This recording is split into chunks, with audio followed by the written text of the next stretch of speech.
Hey guys, Oregon's Driven here, and today I have a 1990 Acura Integra. This thing is an absolute gem.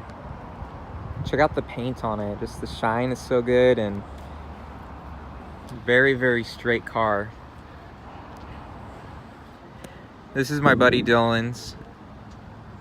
It's gonna be going to auction pretty soon, so keep an eye out. This is in the Eugene, Oregon area, so keep your eye out for it. This thing is in super great shape. It's even got dual exhaust out back. It's a pretty cool, sharp little car. It's very compact, but I like it. It looks nice, has a cool sort of hatchback, liftback design. It's just in awesome condition. It's pretty cool. The headlights are actually glass. Middle fog lights aren't though, but yeah, it's just a very, very clean car. And then check out the inside. Kind of a cool blue color. Nice stripes on the seats. Just excellent visibility, front and back. Acura was really using large windows at the time. This is the LS model, so it does have a sunroof and power mirrors, but it doesn't have power windows or locks, which is interesting. Pretty plush floor mats too, and carpeting. I just think it's cool. I like the blue with white combination. 3-spoke steering wheel. And of course, this has the awesome sliding seat belts. Check this out. Awesome. It also has a power antenna too. Pretty cool inside. I really like how low the dashboard is. Here's a little clock here. It's a pretty cool design. Surprisingly, this one actually has rotary dials instead of a slider one like the 1994 and up. I actually think that's more modern, because how many cars nowadays have sliders? Not too many. Old school cassette deck, which still works. Here's the shifter. You know, it's not as slick as the 95. It's very, very smooth, but I wouldn't call it the most precise gearbox, but it gets the job done. Cool old school gauges. I really like these. Check that out. 152,000 miles. Lots of buttons back here, cruise control, fog lights, all sorts of stuff. This one only has cruise control on the steering wheel. Most cars nowadays have like a gazillion buttons on there. But yeah, it's super cool car. There's even vents up here on the door panels. And everything's so well built in here, and there's not very many rattles either. Everything's really soft touch and just pretty plush. Even the door panels, the whole entire door panel is soft touch. Most of these newer cars will be soft on top but kind of plasticky on the bottom. There's even some cool carpeting that's along the bottom of the door. Lots of storage too. You can put a wallet in here, phone. I like the fabric once again, and the door inserts. Kind of reminds me of denim, but it's not.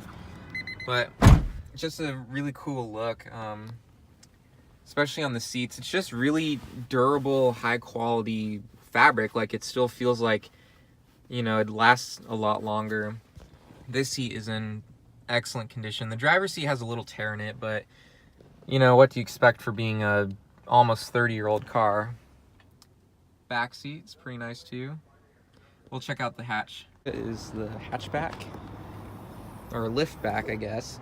There's kind of a rear speaker shelf here. This is kind of a cool thing. So you can flip this up halfway and you can still close the hatch, so it kind of gives you some extra clearance.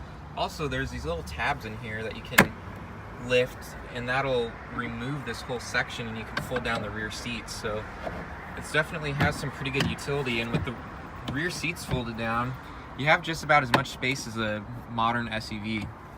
And I guess this Integra has what I've had a few Honda people call an interesting tire cover. It's sort of molded into the carpeting, so that's pretty cool. It's a little dirty back here, so excuse that.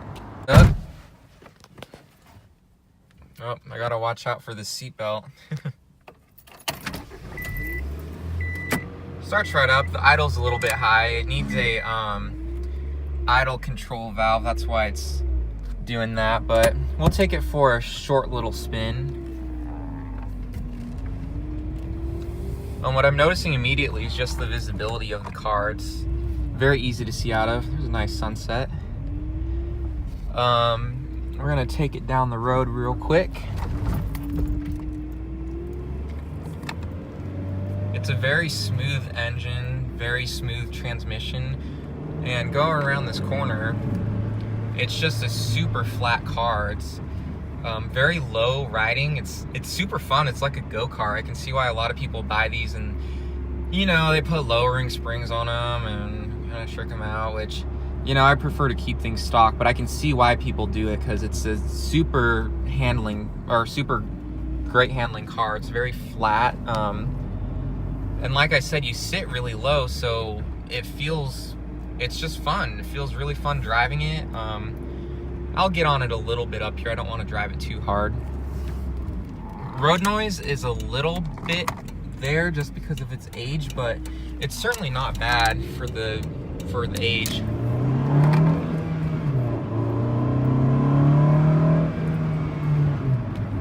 All right, we'll go to a stop here. What I'm noticing is it's actually not that bad. It's a sweet sounding engine. It sounds really good around 4,000 RPM to 5,000 RPM. Just really sweet, awesome sounding car. You can feel it pull more towards 4 to 5 grand. That's where your torque is. So you have to kind of rev it out, and that just makes it way more fun.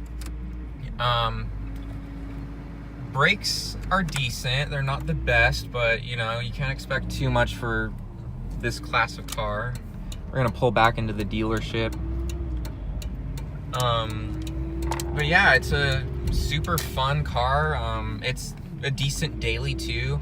This one has brand new tires on it, so it's pretty quiet on the highway for its age. Like I said, it's not gonna be quiet compared to a new car, but compared to an older car, it's not too bad. There's a 95. That's the one I'm driving right now. But I like this better than the 95. It has more character. I kind of like the, just the way you sit in it and the body style. It's just a lot lower sitting. It feels more sporty. I think it has more character to it. This one does have a dual exhaust outlet, and I think it kind of sounds a little cooler too. But I gotta go. I want to do a quick video for you guys because, like I said, this thing's just a absolute treat. Whoever gets this next is going to be a very lucky owner. A little dirty inside, but nothing shampoo in a vacuum can't help. There's the radio. There's your power antenna.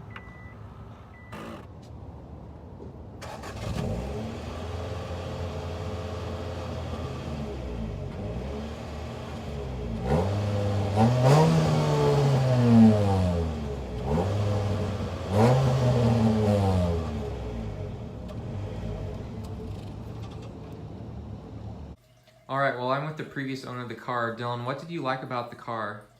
I liked how well the car cornered. Is that it? Anything else? It was pretty low to the ground. I mean, you felt everything, but you felt more connected to the road and the car itself. The way it sounded pretty good, stock. And then, that's it. All right, and how long did you own it for? 6 months. And did you have any problems with it? No. No issues? Not until my head gasket went out. Oh. And then what were some things that you disliked about the car? I liked how most of the time when you do road trips, it was pretty noisy inside, so it's not quiet inside, which is pretty average for an Integra. For its age. Yeah. The clutch, which was pretty, it was pretty needy, and you'd have to hit it at the right times. And needy, so do you mean like the catching point? Yeah, it engaged at the end. Didn't like that? No. And you could always get that adjusted, but it would always catch at the end. Alright, and would you recommend this car to anyone, and who would you recommend it to? I'd probably recommend it to, like, the teenagers People who like sporty cars that are good gas mileage and are reliable. Who would you not recommend it to? Old people. Old people? Yeah. Well, I mean, you're not going to see no 70-year-old driving an Acura Integra. Most of the times it's 20-year-olds or 30-year-olds. Unless it's their original owner. Unless they're original, but that's very rare. Gotcha. All right, thanks for the interview, Dylan. Yeah.